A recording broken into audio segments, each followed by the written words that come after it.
Boa tarde. A aula de hoje vai incidir sobre a temática da evolução das correntes doutrinais do direito internacional. Significa isso que iremos falar das correntes doutrinais mais antigas, em primeiro lugar, para demonstrar, digamos, que há um pensamento do direito internacional muito antes da Antiguidade Clássica. Depois falaremos das correntes doutrinais da Antiguidade Clássica, seguida das correntes doutrinais na Idade Média, posteriormente com a escola da Idade Média e também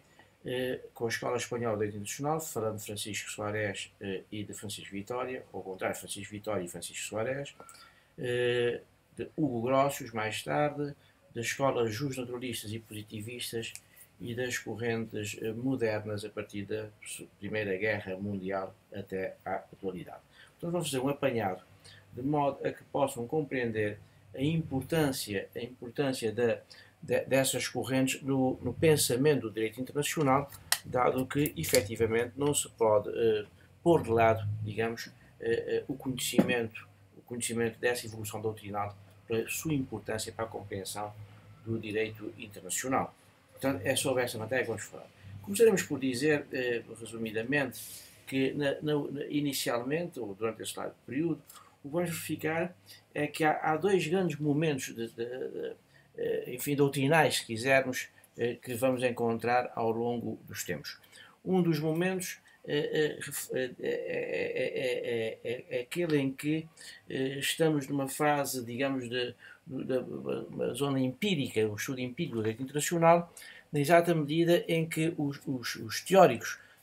nessa altura são preocupados essencialmente com a problemática histórica do direito internacional e, portanto, com a questão do estudo da história e, mais tarde, da axiologia, dos fundamentos axiológicos do direito internacional. De seguida, vamos encontrar mais tarde uma preocupação de sistematização, sem perda desses valores, desses fundamentos axiológicos, sem postergar, digamos, a realidade histórica. Vamos encontrar, digamos, uma preocupação de sistematização do direito internacional, procurando articular, digamos, num corpus teóricos, em categorias próprias do direito internacional, de modo a poder organizá-lo sistematicamente e dogmaticamente, se assim podemos dizer. Portanto, há aqui esses dois grandes momentos, se quisermos, esses dois grandes períodos da evolução da corrente doutrinal que vamos encontrar. É claro que se, em bom rigor, na Idade Média que surge na Europa, digamos, essa corrente sistemática do direito internacional, isto não, e também preocupações historicistas e axiológicas, numa primeira fase, isto não significa que antes da Idade Média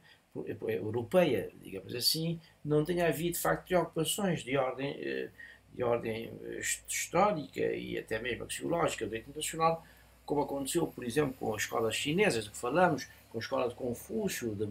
a escola de Lao Tse, de Sun Tse e outros, que estavam muito preocupados com o problema de uma China enorme, em especial no momento em que nessa mesma China se verificava uma certa desagregação do territorial e conflitos vários, uma certa preocupação, como diria Confúcio,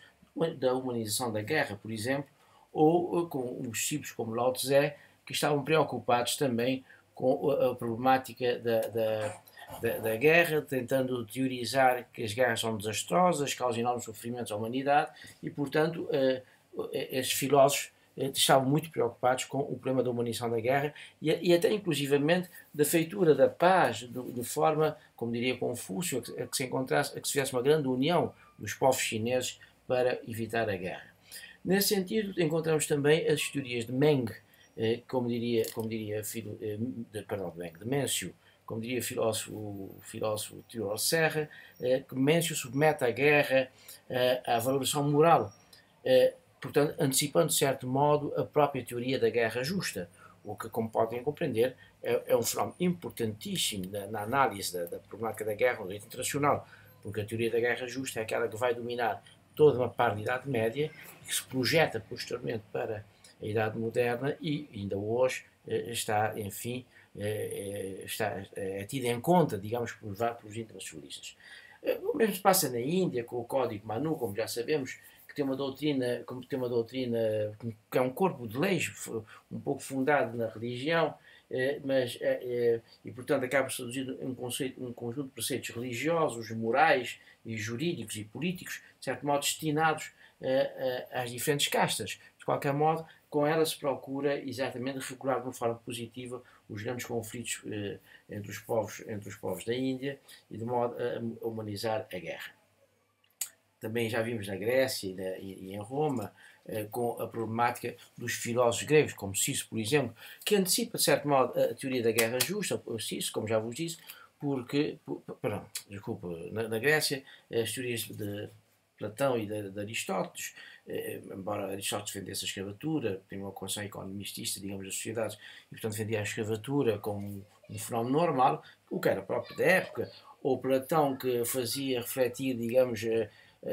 uma certa humanização da guerra entre as polis gregas que existia, não é? De qualquer modo,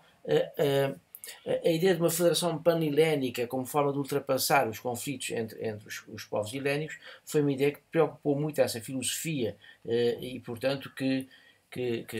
procurava, digamos, criar uma ideia do género humano grego, se quiser, um certo cosmopolitismo grego, como forma de expressar uma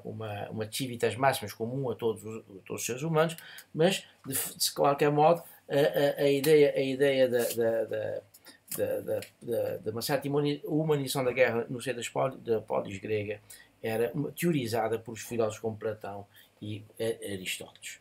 Já em Roma, agora sim, Cícero, do seu De Officiis e do seu De Legibus, antecipa, digamos, e na da República, antecipa de certo modo a ideia da guerra justa. E procura, de facto, dizer que é necessário que a guerra seja justa, porque não se pode fazer a guerra de qualquer forma. E para efeito é importante para Cícero encontrar, digamos, uma justificação séria para a guerra, nomeadamente a teoria da legítima defesa, como uma forma de justificar a guerra, ou uma teoria da reparação do agravo cometida pelo adversário, como forma de justificar a guerra. Ou seja, antes mesmo de Santo Agostinho teorizar a guerra justa, como iremos ver, já se isso tinha levantado a questão de que as guerras só eram legítimas se fossem justas, ou porque se reparava um agravo, ou porque se fazia a legítima defesa. Mas o próprio Cícero também vai defender a ideia da liberdade de comércio, se quisermos assim, entendendo que não era possível impedir os comerciantes de comerciarem portanto, de viverem pacificamente no território romano. Portanto, vamos encontrar, de facto, um conjunto de problemas jurídicos internacionais já levantados por Cícero, que, no fundo, acabava por entender que a sociedade internacional era uma sociedade do género humano, que, aliás, o vamos encontrar mais tarde na filosofia cristã, se quisermos, nomeadamente na de São Paulo, e que a sociedade internacional é regida pelo jus gentium, que é um direito que já falamos aqui numa das aulas, que é diferente do jus civile e também do jus naturalis. Portanto, temos aqui, de facto, esse pensamento jurídico romano que vai influenciar grandemente toda a Idade Média e, portanto, não pode perder-se de vista a importância desse mesmo pensamento. Os povos islamizados também tiveram o seu conceito da guerra, o Jihad, a Guerra Santa, e criaram, de certo modo, 3 grandes institutos com base no Corão, porque era, de facto, o Corão o texto fundamental para a compreensão de toda a argumentação jurídico-religiosa das relações entre esses povos, e passo a citar o Contriol Serra por dizer que estabelecia-se nesse texto uma distinção radical entre a morada ou país do Islão, Dar al-Islam, submetido ao Império do Direito, e a morada ou país da Guerra Santa, guerra cuja persecução constituía um dever religioso. Só a necessidade ou utilidade autorizará a interrupção do estado de guerra com os infiéis, que não aceitam o credo muçulmano, com exceção dos povos do livro, judeus e cristãos, submetidos a tributos. Os tratados com esses povos concluídos, se bem que limitados no tempo, devem ser cumpridos por força do princípio da fidelidade à palavra dada. Portanto, essa era a filosofia global, digamos, dos povos islâmicos na Guerra Santa, com respeito pelos tratados com os povos do livro, os judeus e os cristãos, mas criaram, digamos, três grandes institutos, três grandes e importantes institutos, como, por exemplo, o Instituto de Amman, da Amman, que resulta da suspensão da Guerra Santa em certos períodos, o Instituto da Dimna, aplicado aos cristãos e aos judeus, que lhes reconhece o privilégio da concessão da cidadania limitada mediante o pagamento de tributos, e o Instituto da Muvadah, que autoriza a celebração de tratados com os infiéis, sempre que seja necessário e útil e por um período determinado de tempo. Portanto, como podem ver, mesmo na filosofia cristã, se quisermos, muçulmana, se quisermos, e no Corão, vamos encontrar institutos de direito internacional, a teorização do direito internacional, sempre no sentido de organizar as suas relações com os outros povos, quer sob um ponto de vista pacífico, quer sob um ponto de vista belicoso. É claro que, se este é o legado, resumidamente aqui vos digo, que nos é concedido pelos povos mais antigos, o ponto é que temos de convir que também, a partir da Idade Média, começam a surgir as correntes canonistas e mais tarde as correntes romanistas, que vão ter uma grande importância no desenvolvimento do direito internacional. As correntes canonistas são aquelas que se fundam, digamos, no Antigo Testamento e nas ideias cristãs e que têm, digamos, sob o ponto de vista do desenvolvimento do direito internacional, como teóricos principais São Paulo, com a sua teoria da unidade do género humano, a sua teoria da delimitação territorial das nações, como que ele faz no Atos dos Apóstolos, e depois com a sua teoria que os povos primitivos, apesar de poderem não entender ou não alcançarem, digamos, a lei divina, não podem deixar de ser respeitados por ter as suas próprias leis decorrentes da sua própria natureza e, portanto, teriam de ser enfim, respeitados. Ou seja, o que quer dizer com isso é que, de facto, São Paulo abre caminho, digamos, para uma teorização do direito internacional, quer sob um ponto de vista do conceito do unidade do género humano, quer sob o ponto de vista do respeito pelos povos não cristãos. Portanto, temos aqui a primeira grande base teórica. Por seu lado, Santo Agostinho, essencialmente, vai responder à questão se os cristãos deviam fazer a guerra, ao que ele responde que deviam fazer a guerra desde que essa seja justa. Portanto, estamos a ouvir já os ecos da teoria de Cícero. Não é? E, portanto, a guerra só seria justa aquela que era necessária para restabelecer a justiça violada e que é limitada nos seus efeitos pela moral cristã e pelo direito. Mas também a guerra terá de ser justa se for declarada por uma autoridade legítima.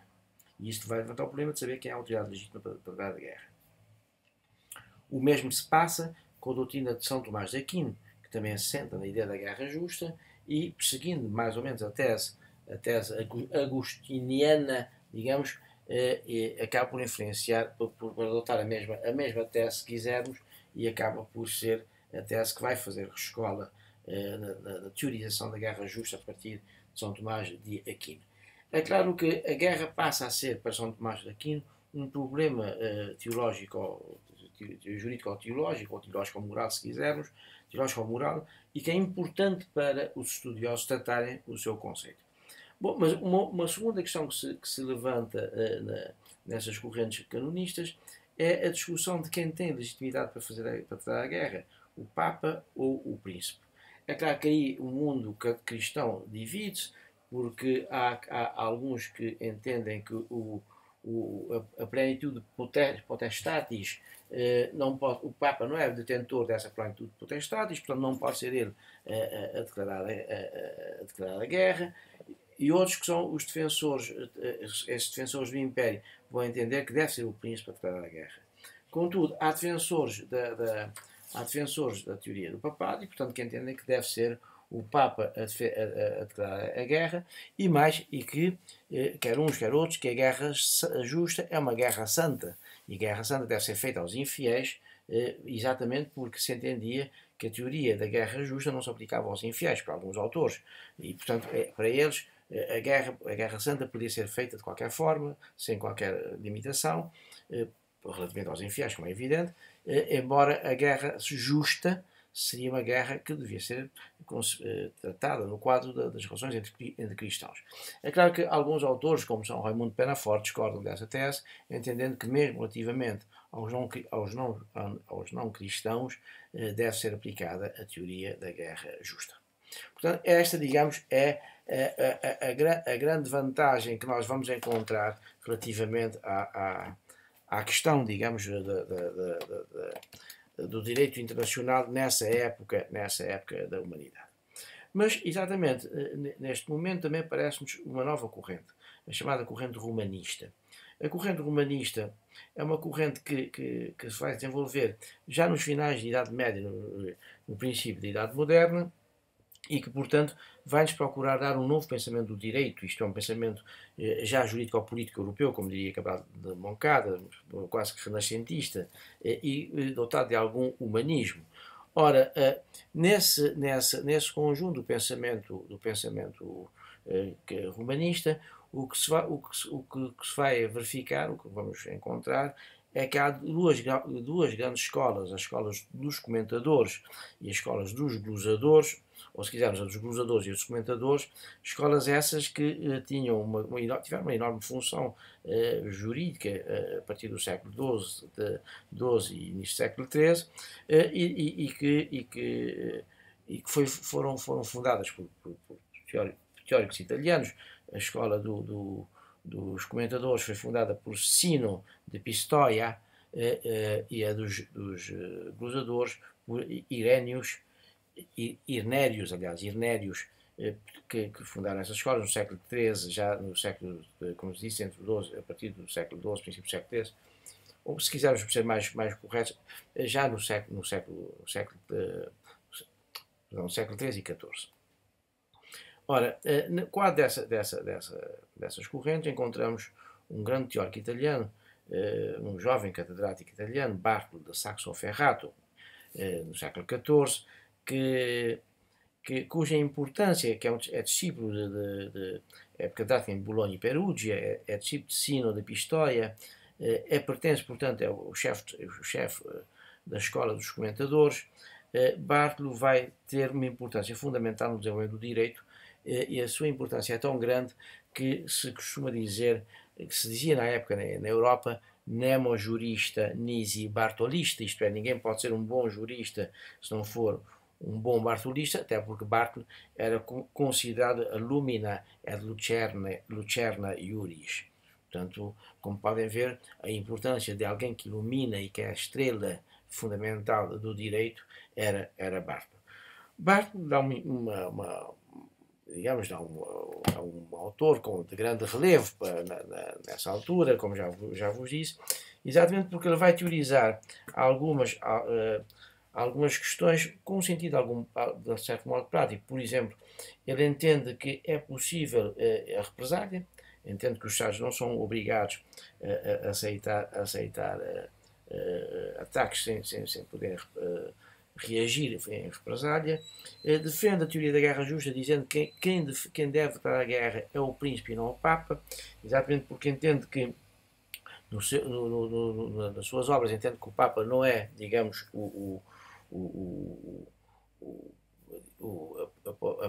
a suma potestas urbi et orbi, se quisermos, mas sim cabe ao príncipe declarar a guerra, e portanto a autoridade legítima para declarar a guerra seria o príncipe, e que na sua teoria da represália, entendendo que os Estados têm o direito de represália, mas divide a represália em dois grandes momentos. Um momento de autodecisão, isto é, aquele momento em que os Estados vão analisar a ofensa e vão averiguar se o ofensor cometeu ou não um ato de verdadeira injúria, e se chegarem a essa conclusão terão de então passar por uma fase seguinte, um momento seguinte, que é da autoexecução, que é aquele em que acabam por pôr em prática a decisão de reprimirem, digamos, de executarem a sua decisão de reprimirem o ofensor através da guerra. Portanto, Bartolo teoriza a represália, entendendo que ela de facto é uma modalidade da guerra, e poderá ser até uma modalidade da guerra justa, isto é, aquela guerra que deve ser dada pelos príncipes, porque as comunidades humanas, digamos, são autoridades autossuficientes, e através do príncipe têm competência, têm legitimidade para declarar a guerra, até porque já se entende que a instância central, a partir do momento em que se começa a formular a ideia da formação do Estado, a instância central, que até aí era o papado, é uma instância que está em desaparecimento e, portanto, não pode continuar o Papa a fazer a teoria, a declaração da guerra. É neste período de grande agitação que no século XVI vai aparecer a Escola Espanhola de Direito Internacional. É uma escola muito importante porque é uma escola que está a rompe completamente com a Idade Média, embora ainda sofra algumas influências teóricas dessa época. É uma escola que surge num momento em que Maquiavel teoriza a razão do Estado, já sabemos no século XVI, e entendendo que a moral deve submeter-se a essa razão do Estado, enquanto outros autores, como Erasmus de Roterdão, como Tomás Moro, Campanella, Jean de Vive e outros, entendem que, efetivamente, a moral deve sobrepor-se à razão do Estado, porque tem primazia sobre ela. Portanto, é um período de grande discussão, não só com a Idade Média, mas com os novos conceitos que vão aparecendo a partir de agora e que são determinantes para uma compreensão da questão da Idade Média, da questão da modernidade, se quisermos, do direito internacional. Ora, é claro que também é uma época em que se entende que a sociedade internacional é o resultado natural de uma sociabilidade de natureza humana e que essa comunidade de homens, de seres humanos e de instituições é regida pela lex eterna. Isto é, todo o direito, incluindo o direito internacional, está fundamentado, tem como fundamento último o direito natural, a lex eterna, e, portanto, é com base nesse direito que nós teremos dessa lei que temos de construir toda a ideia do direito internacional. Vejamos como, através da positivação do direito natural, que é defendida também por dois grandes coriféus da nova escola que aparece, que é a Escola Espanhola de Direito Internacional, que é Francisco Vitória e Francisco Soares. Soares tem 2 anos de idade aproximadamente quando morre Vitória, mas no fundo é uma continuação dessa boa escola que nasce no Estado de Salamanca e também de certo modo de Coimbra, porque Soares é professor em Coimbra essencialmente, e é importante ter em conta, digamos, essa importância, o relevo dessa escola durante o século XVI e seguintes. Ora, em primeiro lugar, Francisco Vitória, que é um catedrático da Universidade de Salamanca, é um teólogo jurista de grande importância e relevância para a época, vai entender que todo o direito tem no seu fundamento último o direito internacional. O direito natural. O direito natural, portanto, é um conjunto de princípios e regras fundamentais de conduta humana que nos é dado por natureza e que se encontra o seu fundamento último na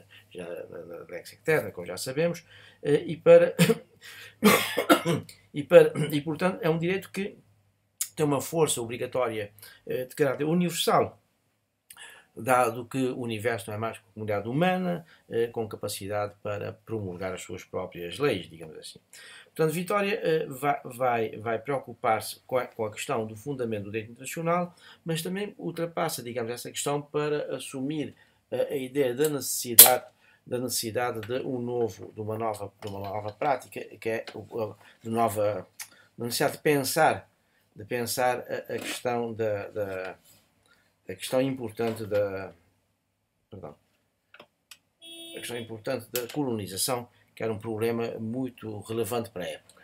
Portanto, temos um problema de colonização, um problema também da guerra, que não passa desapercebido às teorias de Vitória, aliás, é um problema quase central dos estudos de Vitória, um problema do poder dos Estados, nomeadamente a problemática da arbitragem. Portanto, temos aqui um teólogo jurista que está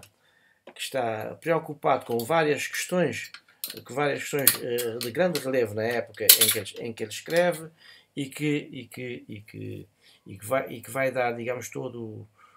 vai contribuir decisivamente à evolução do direito internacional. Mas vejamos cada uma dessas questões. Em primeiro lugar, Vitória entende que o Papa, de facto, é o chefe da Igreja Católica,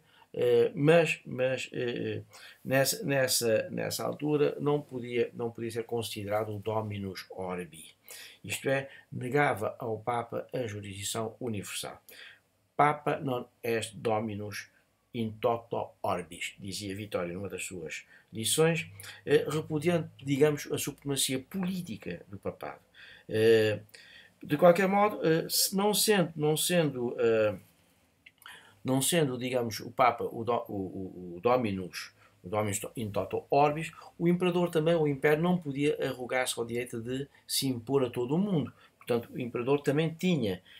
as suas limitações e, portanto, rejeitava, digamos, qualquer ideia que pudesse conferir ao imperador o título de Totius Mundi Dominus. Portanto, reparem, Dominus Papa non est Dominus in toto orbis, o imperador não é Totius Mundi Dominus. Portanto, tendo um equilíbrio, digamos, nos poderes dominantes da época, tentando demonstrar que nem o Papa podia impor-se ao imperador, nem o imperador podia impor-se a todos os povos. E, portanto, Vitória define nessa perspectiva, centrando o direito internacional do direito das gentes, digamos, num direito sobre o género humano, um direito comum a todo o género humano. Vitória vai exatamente teorizar essa problemática, dizendo que o direito internacional é um direito que se positiva através de um pacto e através de um pacto, enfim, que tem em conta as condições das próprias relações entre os homens. Por outro lado, Vitória, ao defender uma comunitas ou uma comunitatis totius orbi, isto é uma comunidade de todo o mundo, que pertencem a todos os homens, incluindo os pagãos, os infiéis,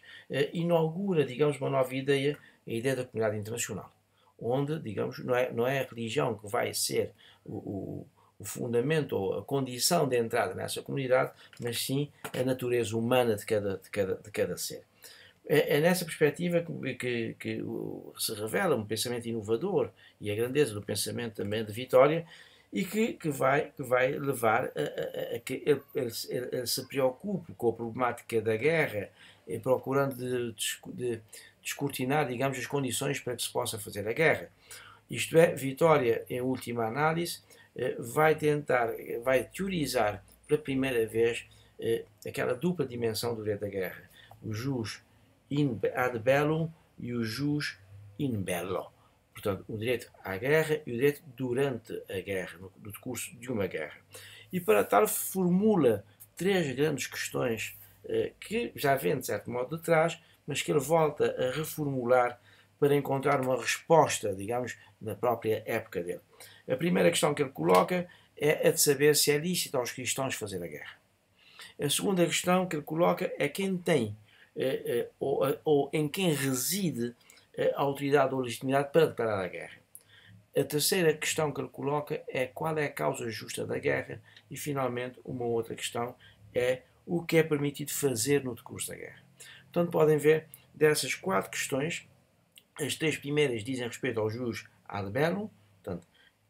é lícito fazer a guerra, em primeiro lugar. Quem pode fazer a guerra, ou quem tem legitimidade para declarar, em segundo lugar. Qual é a causa da guerra, em terceiro lugar, jus ad bellum.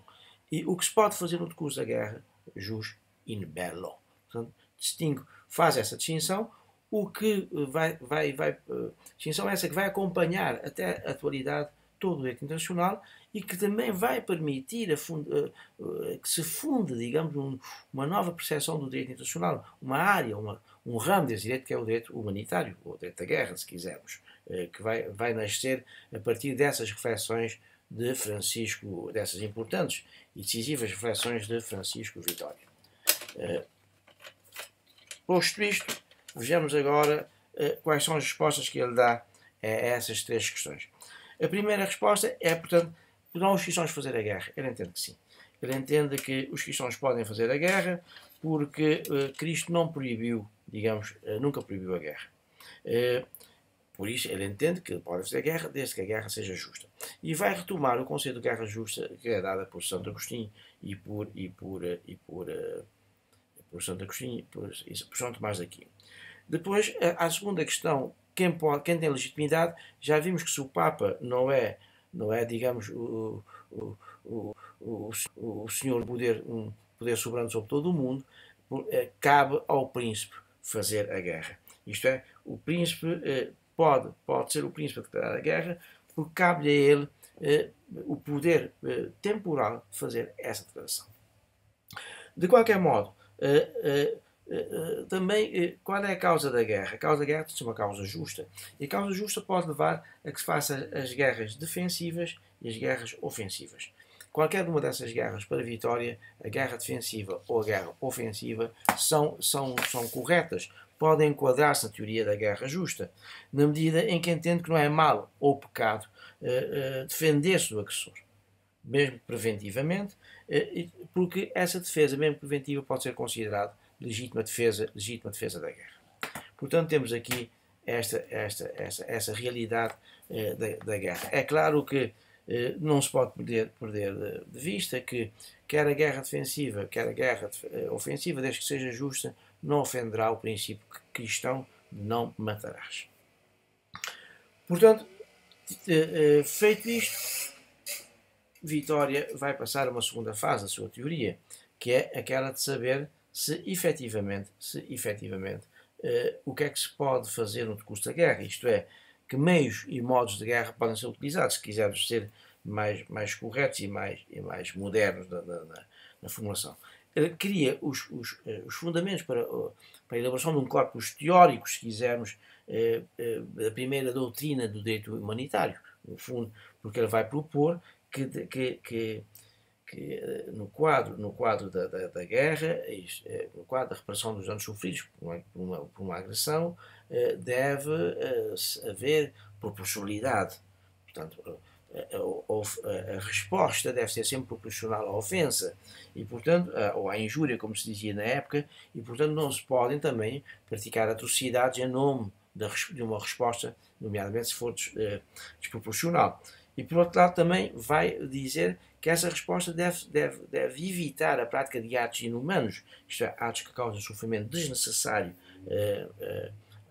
mesmo aos combatentes, e, portanto, não se deve matar todos os combatentes, salvo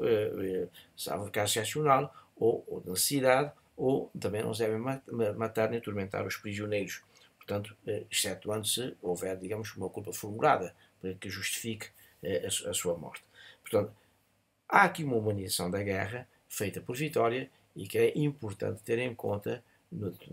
teoria da guerra justa, na exata medida em que ele dá mais um passo nessa teoria, já não só teorizando o jus ad bellum, mas agora formulando um novo corpo teórico do jus in bellum.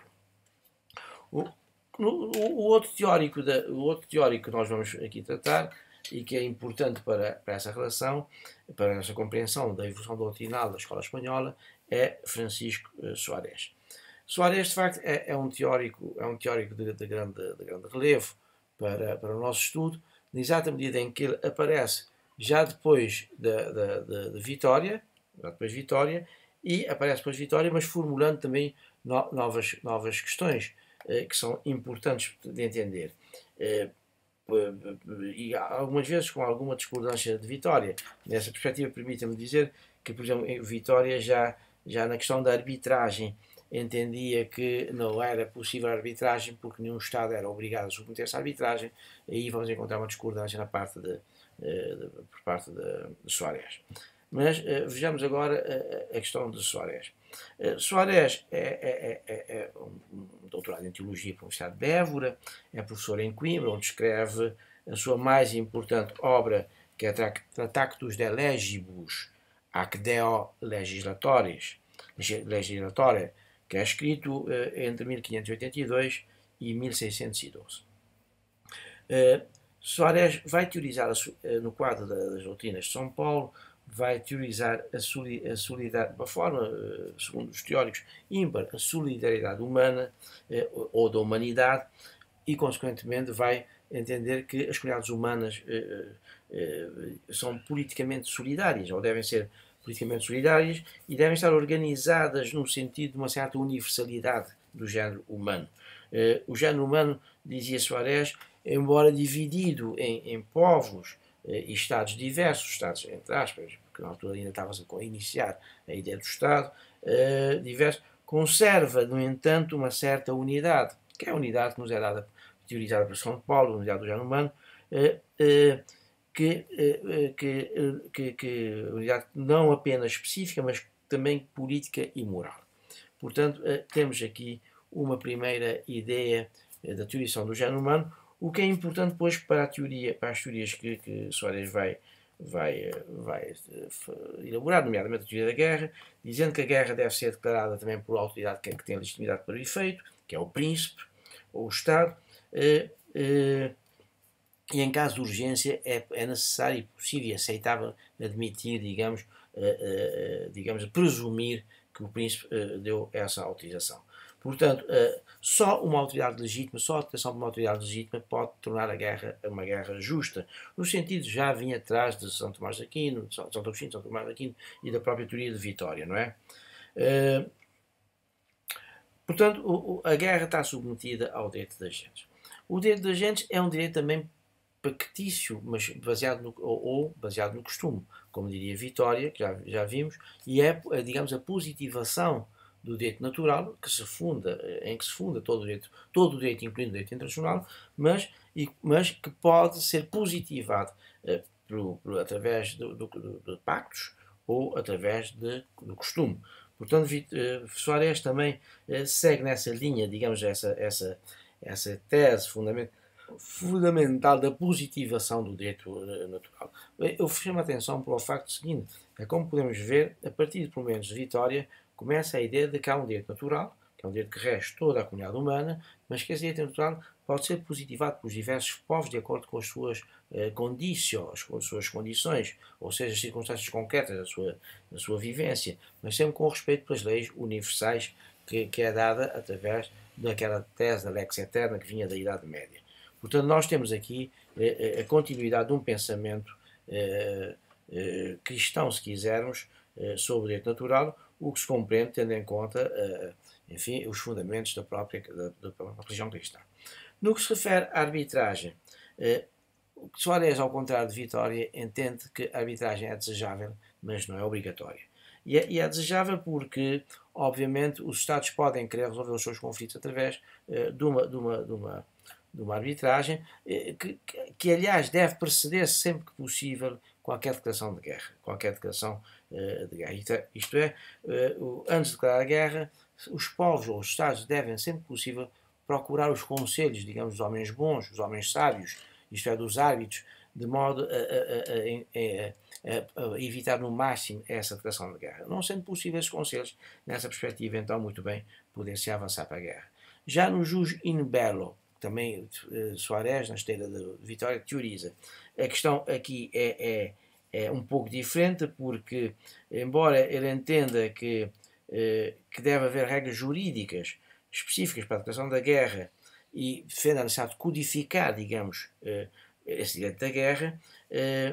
já entende que o vencedor no direito da guerra pode fazer tudo o que entender, de certo modo pode aplicar castigos a inocentes, sempre que estes se revelem necessários para a defesa dos seus interesses e para a reparação do mal, ou seja, é um pouco mais radical no direito à guerra, menos humanista, se quisermos, não defendendo as teses, ou pelo menos não defendendo totalmente as teses do seu antecessor na escola espanhola, que é Francisco Vitória. No que se refere à colonização, quer Vitória, quer Soares entendem que a colonização deve ser feita também em benefício dos povos colonizados. Portanto, não pode haver uma colonização em que só o príncipe do império colonial tira vantagens. E, portanto, há que respeitar, digamos, os interesses desses povos, tentar criar alguma vantagem também para esses povos, e não somente para o príncipe, se tendo em conta que também devem ser respeitados alguns dos seus direitos naturais, se quisermos assim, não se devendo, como entendia a escola espanhola, podiam obrigá-los pela força a converter-se ao cristianismo, isto é, a batizá-los em última análise. Portanto, temos aqui uma escola de enorme importância para o estudo do direito internacional e para o seu desenvolvimento, escola essa que vai abrir caminho para uma nova compreensão de todo o direito internacional e que vai influenciar grandemente o teórico que iremos estudar a seguir, que é Hugo Grotius, que também, enfim, tem uma enorme importância e relevância no estudo do direito internacional. façamos um intervalo e retomamos dentro de momentos a nossa aula. O que se refere a Hugo Grotius, é um autor, digamos, que vai beber, tem a sua fonte teórica na escola espanhola, de certo modo é quase um discípulo da escola espanhola, herda, digamos, grande parte das doutrinas da escola espanhola, embora seja considerado o fundador do direito internacional. Em bom rigor, é uma injustiça para os homens da escola espanhola, porque o Grotius, como já disse, é praticamente um discípulo dessa mesma escola. E, portanto, não se pode, em bom rigor, dizer que é ele o fundador. É claro que ele sistematiza de uma forma renovada, digamos, o direito internacional e tem, digamos, momentos importantes na sua teoria, quer na sua teoria da guerra, quer na sua teoria do direito, porque, antes de mais, vai abandonar por completo a tese da lex eterna, assentando-a no direito natural. Vai laicizar todo o direito, quer o direito nacional, quer o direito interno, porque vai entender que, de facto, o direito tem dois fundamentos, a natureza por um lado e a vontade por outro. São esses dois fundamentos que concorrem para a formação de qualquer direito. E como Grotius dizia, passando a citá-lo, o que é de facto, enfim, de grande inovação para a época, uma época de grande religiosidade para todos os teóricos juristas europeus,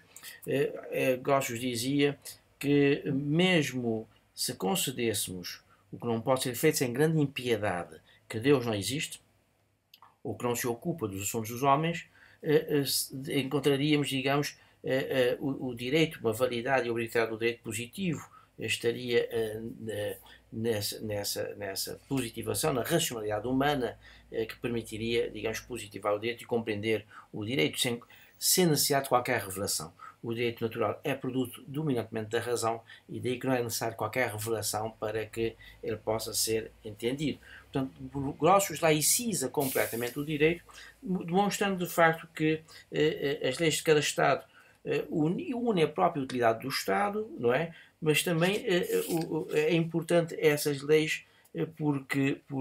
elas fazem com que o direito positivo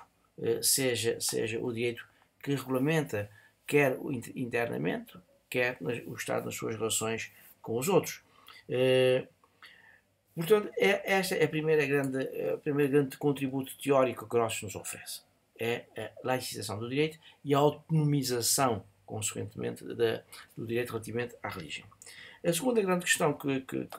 Grotius nos oferece é a ideia, no livro, que eu esqueci-me de vos dizer, que é De Iure Belli Ac Paxis, que é um livro de referência teórica a partir do século, eu diria do século de Grotius, do século XVII, onde ele elabora essas teorias. Grotius vai, por outro lado, teorizar a guerra. Teoriza da mesma forma que faz a escola espanhola. Sem grandes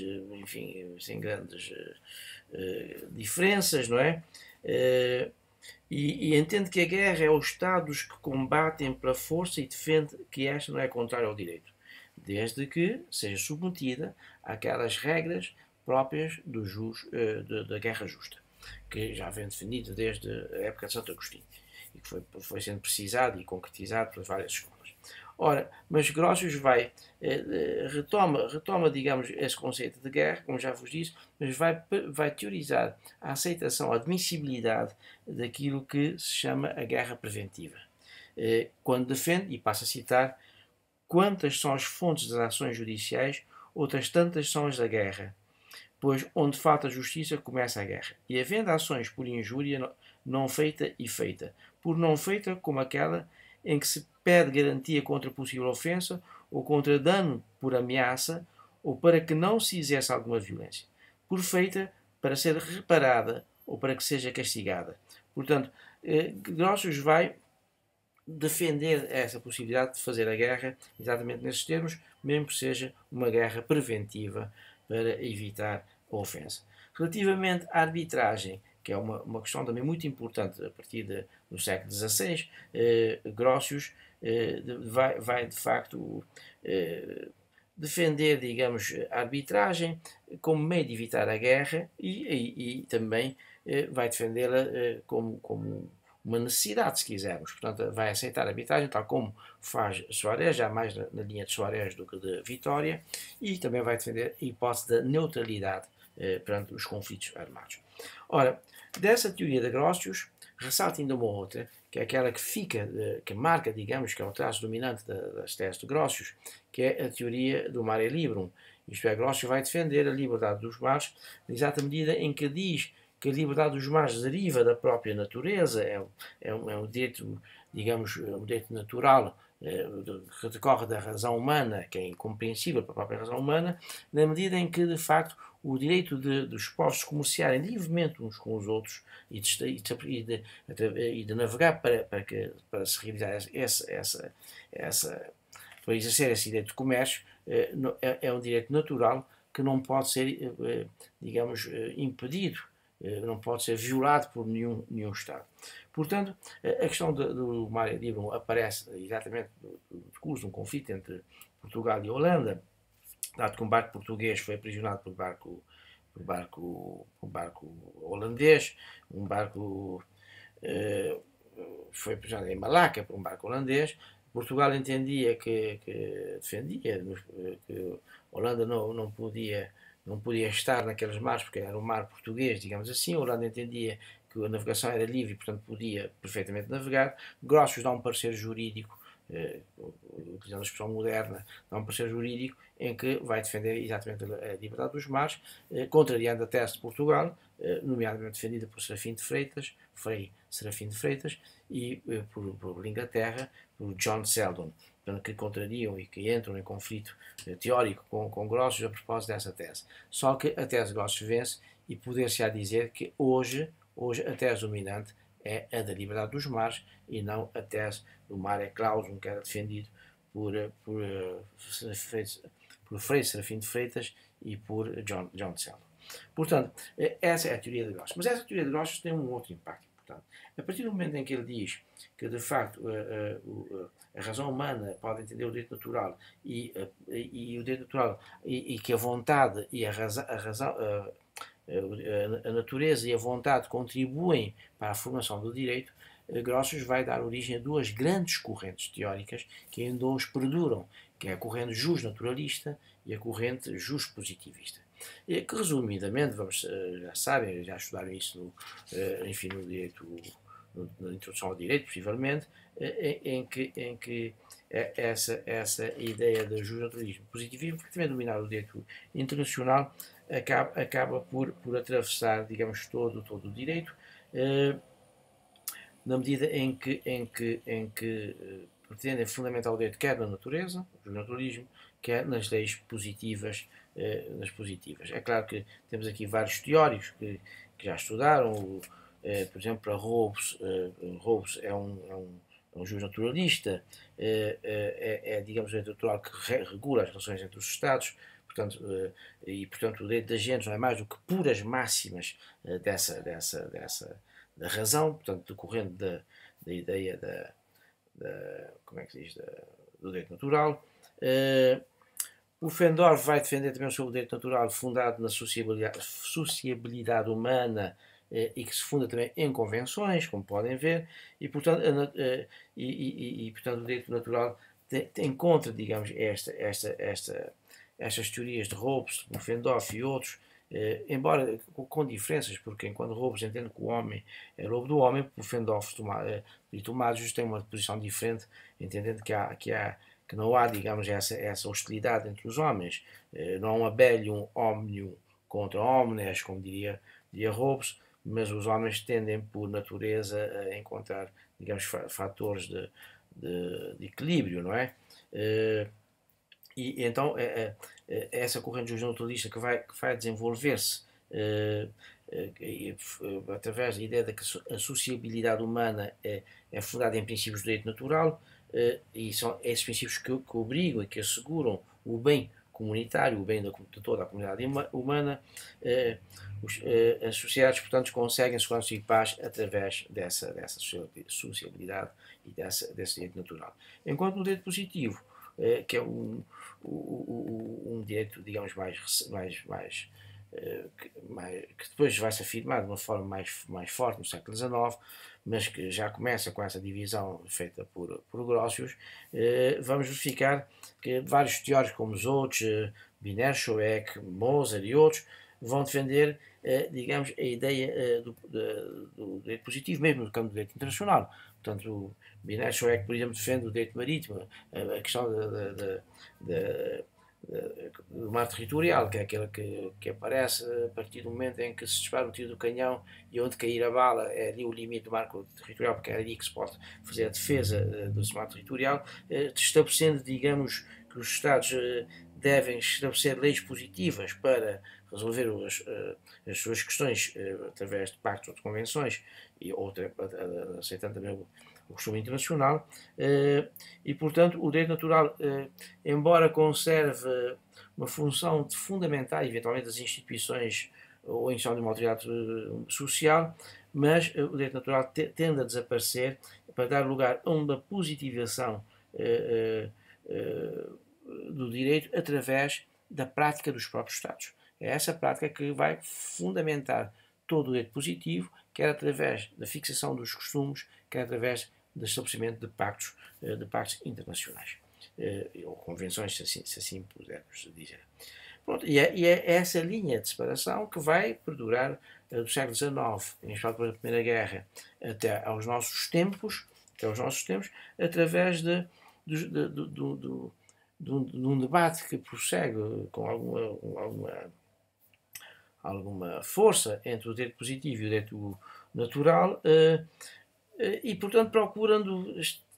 enfim, adaptar o direito internacional no quadro desse debate, vai sendo apanhado no quadro desse debate. O debate é esse que, curiosamente, a Primeira Guerra Mundial e depois a Segunda Guerra Mundial vão permitir uma nova concepção filosófica do direito e um certo refortalecimento do direito natural, na medida em que se entende que o positivismo jurídico acabou por contribuir, ou pelo menos por não conseguir impedir a violência e a catástrofe humanitária que as duas guerras enfim, causaram. E portanto há de facto esse conflito que leva, por exemplo, que a Analytical School of International Law de John Austin, na Inglaterra, entende que não há uma autoridade internacional e portanto não pode alguém fazer direito, não pode nenhuma autoridade construir um direito positivo internacional que impõe aos Estados a obrigação de respeitar. Portanto, a vontade dos Estados é suprema e, portanto, é essa vontade que vai permitir criar as leis internacionais, não é? Portanto, vários estudos de direito internacional aparecem, no fundo, discutindo o problema entre o direito internacional positivo e o direito internacional justo positivo, internacional positivo e internacional, entre o justo naturalismo, e o justo positivismo, para sermos mais sucintos, e que vão dominar todo o panorama jurídico até ao final da Primeira Guerra Mundial. É claro que tudo isto vai levar, enfim, a outras correntes de pensamento do direito internacional, como a corrente marxista do direito e do Estado, que tem uma filosofia completamente diferente, porque entende que o Estado é uma superestrutura social que tem na sua base o económico e, portanto, que o direito internacional deve ser um direito mais de cooperação e de coexistência do que um direito de sobreposição. Portanto, a vontade dos Estados é determinante para as relações internacionais. Surge a ideia de um direito de cooperação como uma característica típica do direito internacional. Surge a tese da coexistência pacífica entre os Estados, dado que há dois sistemas políticos mundiais, o marxista de um lado e o capitalista do outro, e para evitar o conflito entre eles tem de estabelecer regras de coexistência pacífica, teorizada por Vyshtinsky e por Tunkin, por exemplo, e por Korovin, teóricos russos, mas a coexistência pacífica que vai de facto acabar por por permitir, digamos, alguma paz, mesmo tendo em conta as teses de Vygotsky, que o direito internacional é um direito de luta e de cooperação, como podem ver, quer dizer, estabelece regras de conflito e de cooperação ao mesmo tempo, e que vai dar origem, de facto, a essa regra da coexistência pacífica vai durar até, enfim, a queda do Muro de Berlim, que no fundo marca, digamos, o fim da divisão do mundo em dois grandes sistemas, teóricos. Portanto, é essa evolução das correntes teóricas ou doutrinais que começa na Idade Média, mas que está marcada, como vimos, por aquelas duas grandes correntes, a historicista e axiológica por um lado, e a sistemática por outro, que vão em diversas épocas coexistindo, ora sob a dominância de um, ora sob a dominância do outro, sendo certo que a partir da escola espanhola vamos encontrar uma preocupação fundamental de sistematizar, de criar um corpus teóricos com categorias próprias do direito internacional para criar, digamos, para afirmar esse novo ramo de direito que sendo antigo, precisava desse corpus para poder ser melhor, enfim, compreendido, aplicado e estudado. Portanto, com isto terminamos a nossa exposição sobre as correntes, a evolução doutrinal, a evolução histórica por um lado, como vimos numa das aulas, e agora a evolução doutrinal, e que nos permitirá compreender, digamos, alguns institutos do direito internacional que foram sendo formados, podemos dizer, a direção mais moderna, a partir da Idade Média, mas com base nos conhecimentos adquiridos em épocas anteriores à Idade Média. Por hoje é tudo nesta aula e, portanto, as dúvidas que vierem a ter poderão ser colocadas na próxima aula ou nas aulas teórico-práticas que irão ter ainda esta semana. Boa tarde a todos e até a próxima.